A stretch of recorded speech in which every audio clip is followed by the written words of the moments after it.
I have known shady and dim bar stools, where I received free piano lessons. When the bar was vacant of customers, I would be shown where the middle C was, then have hands pushed on white ivory keys. The notes always sounded dull and muffled when anyone played that old piano, even when old songs played by memory, when I could breathe by certain melodies, even when the barroom had no movement. I liked to move my feet by pianos, for I could dance when I was in my youth. I had a partner until she married. We would dance across the carpeted floor. Her white stick always touched the piano. She pulled out the piano stool and sat. Then she would discover the middle C, running her fingers along the keyboard that sounded dull and muffled in that key. Then she would move away and dance with me. Sometimes she missed the smell of beer and smoke, or company and laughs of customers, except we were listening and dancing to the piano player playing hits while we looked around the dim, empty room.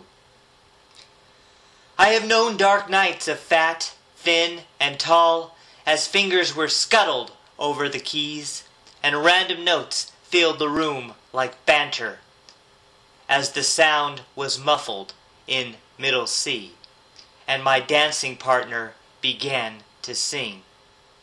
The lyrics would always become muddled, as if they were scrambled inside her head.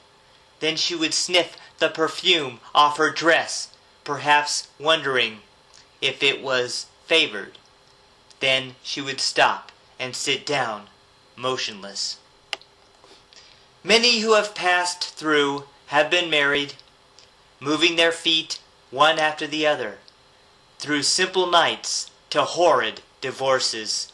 And lots of people have died through these walls, both physically and metaphorically. I still see her with her white stick tapping, lifting her dress when hearing her favorites, dancing to the strong piano rhythms. Even though the piano was muffled, we were regular dancers and listeners. I am a regular reaching corners, gazing at the walls and the piano, drowning inside rhythm and old dances, turning sideways to those old memories, where I only remember middle C.